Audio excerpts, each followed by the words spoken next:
Olá, alunos! A gente vai continuar a nossa leitura do capítulo 19, parte 2. 19.2 Teoria do campo ligante. A teoria do campo cristalino fornece um modelo conceitual simples que pode ser usado para interpretar dados magnéticos, espectroscópicos e termoquímicos através de seus valores empíricos do delta octaédrico. Entretanto, esta teoria é deficiente porque trata os ligantes como cargas pontuais ou dipolos e não leva em consideração a sobreposição dos orbitais dos ligantes e do metal. Uma consequência dessa simplificação é que a teoria do campo do ligante, a teoria do campo cristalino não consegue explicar a série espectroquímica do ligante. A teoria do campo ligante, que é uma aplicação da teoria dos orbitais moleculares mais concentrada nos orbitais d do átomo metálico central, fornece um arcabouço mais substancial para o entendimento da origem do delta octaédrico. A estratégia para descrever os orbitais moleculares de um complexo metálico segue procedimentos similares àqueles descritos no capítulo 2, para a ligação nas moléculas poliatômicas. Os orbitais de valência do metal e do ligante são usados para gerar combinações lineares formadas por simetria. Então, usando as energias empíricas e considerações de sobreposição, estimar as energias relativas dos orbitais moleculares. Estas energias relativas podem ser verificadas e posicionadas mais precisamente pela comparação com dados experimentais, particularmente os de absorção óptica e espectroscopia fotoeletrônica. A estrutura desta seção obedece ao seguinte ordenamento. Começamos com os complexos octaédricos, considerando inicialmente apenas as ligações sigma entre o átomo metálico e o ligante. Em seguida, consideramos as ligações π e vemos que ela é essencial para o entendimento do delta octaédrico, que é uma razão por que a teoria do campo cristalino não pode explicar a série espectroquímica. Finalmente, consideramos complexos com diferentes simetrias e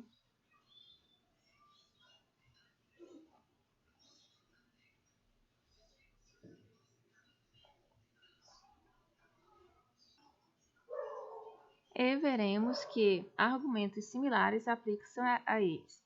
Na parte seguinte do capítulo, vemos outras informações oriundas da espectroscopia óptica são usadas para aperfeiçoar a discussão e fornecer dados quantitativos sobre o parâmetro de desdobramento do campo ligante e as energias de repulsão eletro-elétron. A. Ligação sigma. Pontos em destaque. Na teoria do campo ligante, o princípio do preenchimento é usado em conjunção com o diagrama dos níveis de energia dos orbitais moleculares, construído a partir dos orbitais do metal e das combinações lineares dos orbitais dos ligantes. Iniciamos a discussão considerando um complexo octaédrico, onde cada ligante L tem um orbital de valência direcionado para o átomo metálico central, M. Cada um desses orbitais possui uma simetria local sigma em relação ao eixo metal-ligante. Exemplos de tais incluem a molécula NH3 e o íon fluoreto. Em um ambiente estritamente octaédrico, os orbitais do átomo metálico central dividem-se pela simetria em 4 grupos, P o apêndice. Orbitais do metal, S, P, D, degenerência, 1, 3, 2, 3.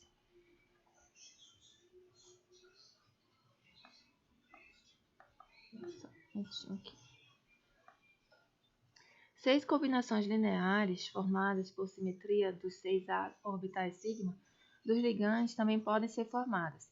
Estas combinações podem ser vistas no apêndice 5 e também são apresentadas na figura 19.12. Uma CLFS não normalizada possui simetria A1G, onde A1 simboliza um orbital sigma do ligante I. Existem 3 CLFS de simetria e 2 CLFS de simetria EG. Estas 6 CLPS consideram todos os orbitais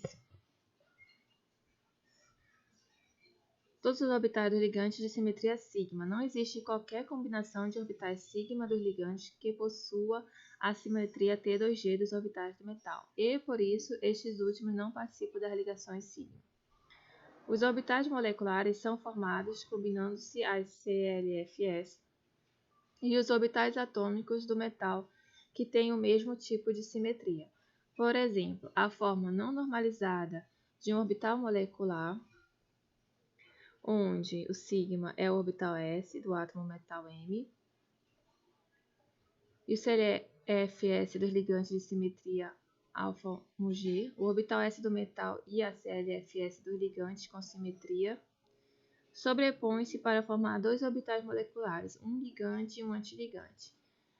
Da mesma forma, os orbitais EG duplamente degenerados no metal e a CLFS dos ligantes sobrepõem-se para formar quatro orbitais moleculares, dois ligantes degenerados e dois antiligantes degenerados. E os orbitais triplamente degenerados do metal e a CLFS dos três orbitais dos ligantes sobrepõem-se para formar seis orbitais moleculares, três ligantes degenerados e três antiligantes degenerados.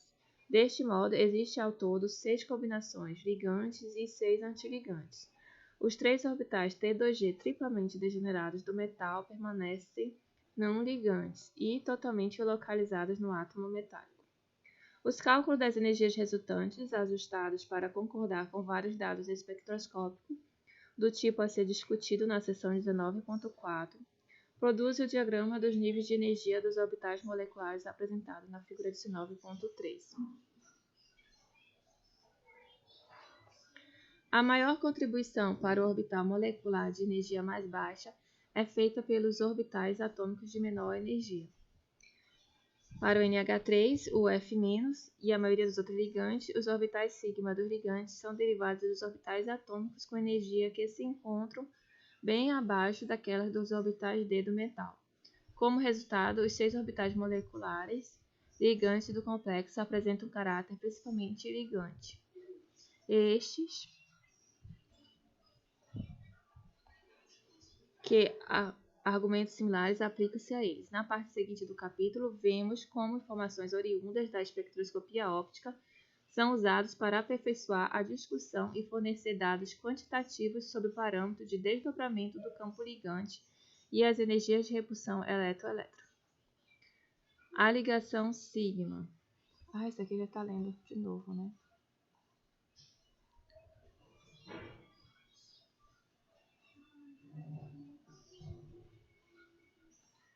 A gente tem aqui para a ligação π. A ligação π. Pontos de destaque. Ligantes π doadores levam ao decréscimo de delta octaédrico e os π receptores ao aumento de delta octaédrico. A série espectroquímica é a principal, uma consequência dos efeitos da ligação π quando esta ligação é possível. Se os ligantes em um complexo têm orbitais com simetria local π em relação ao eixo ML, como é o caso dos orbitais P de um ligante aleto, eles podem formar orbitais π ligantes e antiligantes com os orbitais do metal. Para um complexo octaédrico, as combinações que podem ser formadas a partir dos orbitais π dos ligantes incluem a CLFS de simetria T2G. Estas combinações dos ligantes sobrepõem-se aos orbitais T2G do metal, os quais deixam, portanto, de ser puramente não ligantes concentrados no metal. Dependendo das energias relativas dos orbitais do ligante e do metal, as energias dos agora orbitais moleculares T2G encontra-se acima ou abaixo da energia que eles tinham como orbitais atômicos não ligantes, diminuindo ou aumentando respectivamente o valor de delta octaédrico.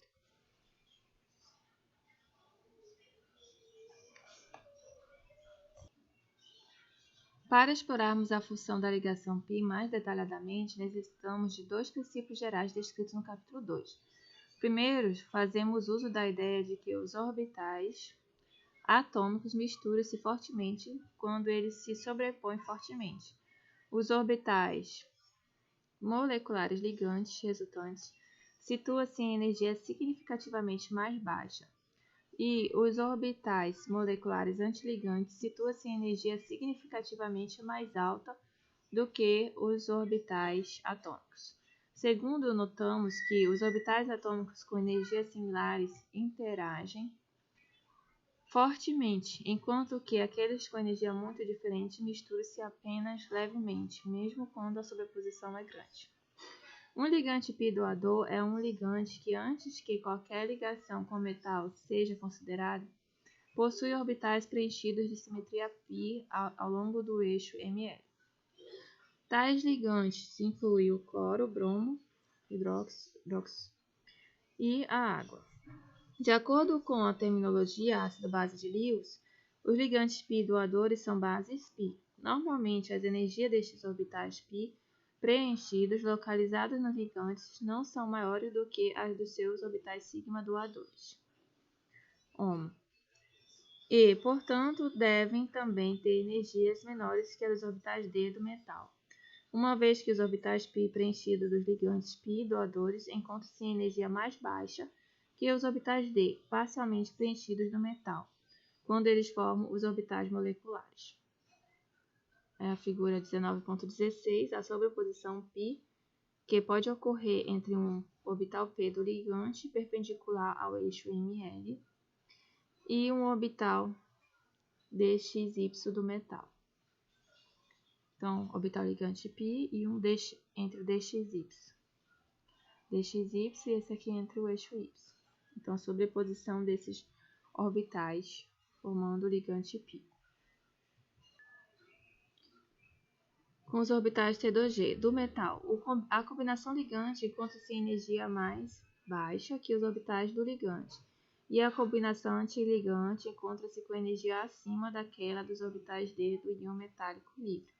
Os elétrons fornecidos pelos orbitais π ligantes se ocupam e preenchem as combinações ligantes, deixando os elétrons originalmente nos orbitais D do átomo metálico central ocupar os orbitais T2G antiligantes. O efeito resultante é que os orbitais T2G não ligantes do metal tornam-se antiligantes e, consequentemente, têm a sua energia aumentada, atingindo um valor próximo da energia dos orbitais Eg antiligantes. Temos assim que ligantes π doadores levam a um decréscimo do delta octaedro. Um ligante π receptor é um ligante que possui orbitais π vazios disponíveis para serem ocupados. De acordo com a terminologia ácido-base de Lewis, um ligante π receptor é um ácido π. Normalmente, os orbitais π receptores são orbitais antiligantes vazios localizados no ligante, geralmente o LUMO, que é o primeiro orbital desocupado, LUMO, e o HOMO é o primeiro orbital desocupado. São camadas de valência, né? HOMO. E o LUMO é o desocupado. Como o CO e o In2 e possuem energia mais alta que os orbitais D do metal, por exemplo, os orbitais π do CO têm sua maior amplitude entre o carbono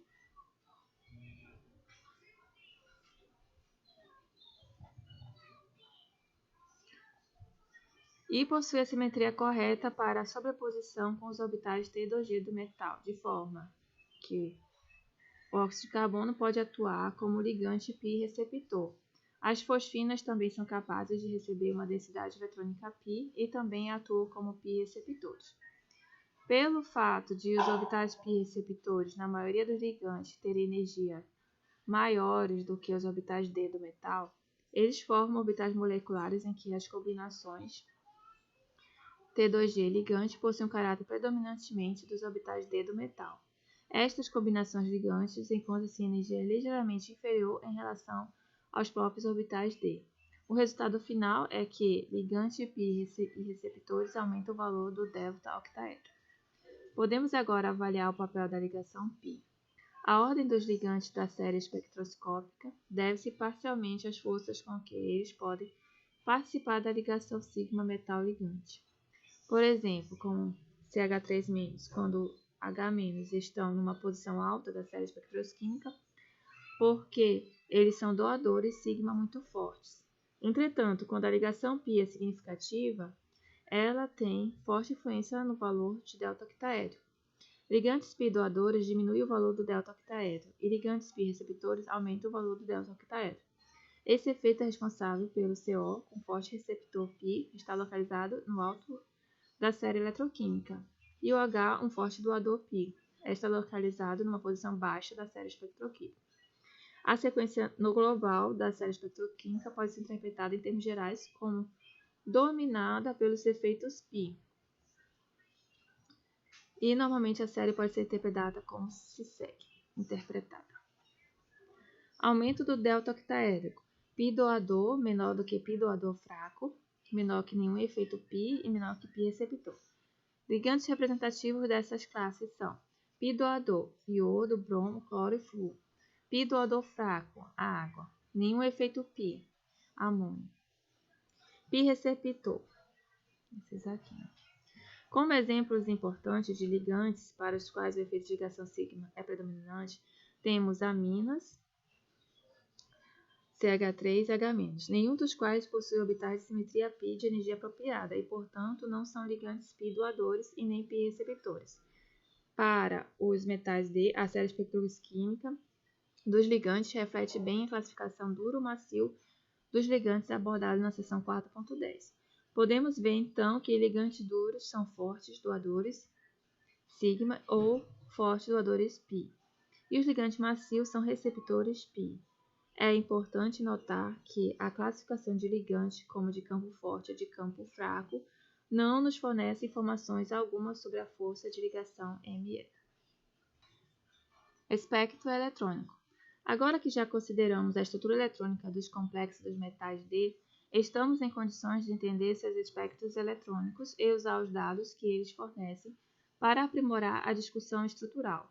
A amplitude dos desdobramentos do campo ligante são tais que as energias das transições eletrônicas correspondem à absorção de radiação ultravioleta e luz visível. Entretanto, a presença de repulsões eletro-eletro dentro dos orbitais do metal significa que as frequências de absorção não são, em geral, um retrato direto do desdobramento do campo ligante. O papel das repulsões eletro-eletro foi originalmente determinado pela análise dos átomos e íons em fase gasosa. E muitas dessas informações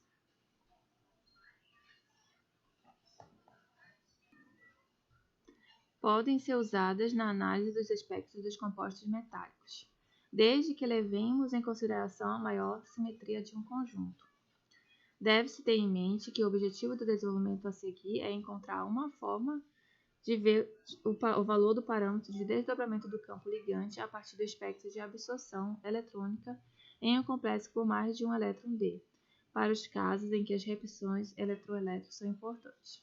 Primeiramente, discutiremos o espectro de átomos livres e veremos como considerar as repulsões eletro-eletro. Em seguida, veremos quais estados de energia os átomos adotam quando eles estão dentro de um campo ligante octaédrico. Finalmente, veremos como representar as energias destes estados para várias forças de campo e para diferentes energias de repulsão eletro-elétrica, como no diagrama Tanabe-Sugano, e como usar este diagrama para obter o valor de parâmetro de desdobramento de ligante. O espectro eletrônico dos átomos. As repulsões eletro-eletro resultam de absorção múltiplas no espectro eletrônico. A figura 19.19 serve para iniciar nossa discussão ao mostrar o espectro eletrônico de absorção do complexo D3 em solução aquosa. A banda de menor energia, maior comprimento de onda, é muito fraca. Mais tarde, veremos que ela é um exemplo de uma transição proibida por spin.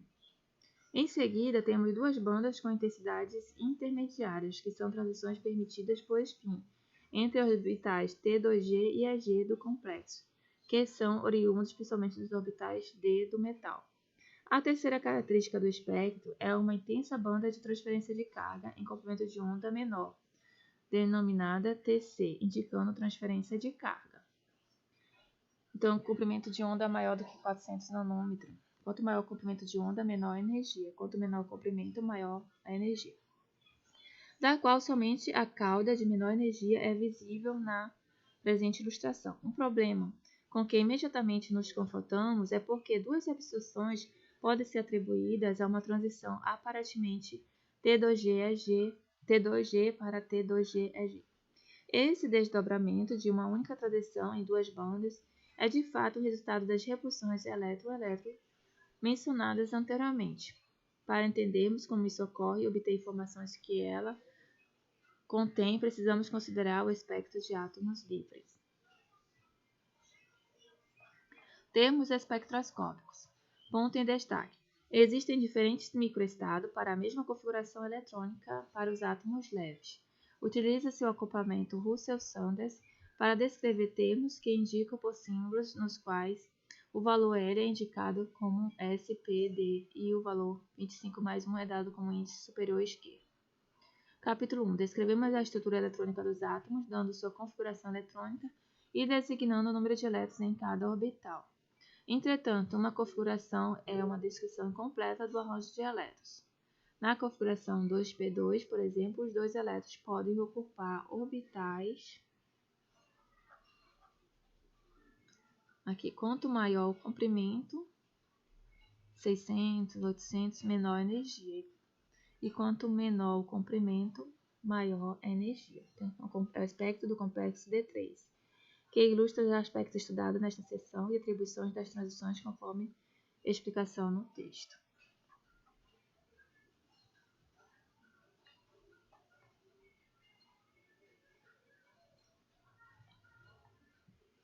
Com orientações diferentes de momento angular orbital, isto é, com valores diferentes de m, entre as possibilidades mais 1, 0 e menos 1, que são os números magnéticos, que estão disponíveis quando L é igual a 1, da mesma forma a designação 2p2 não nos diz nada sobre as orientações de spin de dois elétrons, seja mais meio ou menos meio. De fato, o átomo pode ter vários estados diferentes de momento angular orbital e de momento angular de spin, cada um correspondendo à ocupação dos orbitais com diferentes valores.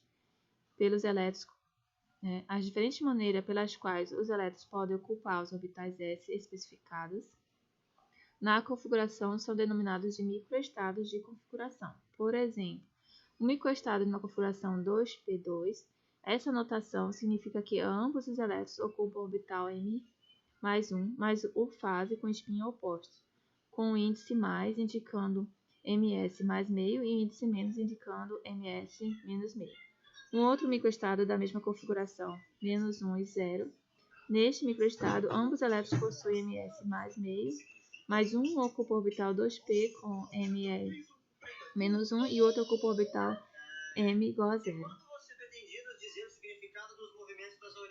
Os microestados de uma dada configuração possuem a mesma energia somente se as repulsões elétron-elétron forem desprezíveis. Entretanto, pelo fato dos átomos e a maioria das moléculas serem pequenas, as repulsões intereletrônicas são fortes e não podem ser ignoradas. Como resultado, os microestados que correspondem à distribuição espacial dos elétrons relativamente diferentes possuem energias diferentes. Se agruparmos os microestados que possuem a mesma energia quando as repulsões eletrônicas são levadas em consideração, observamos o nível de energia espectroscopicamente distinguíveis denominados termos. E eu vou parar por aqui, tá, gente? Até mais, se Deus quiser.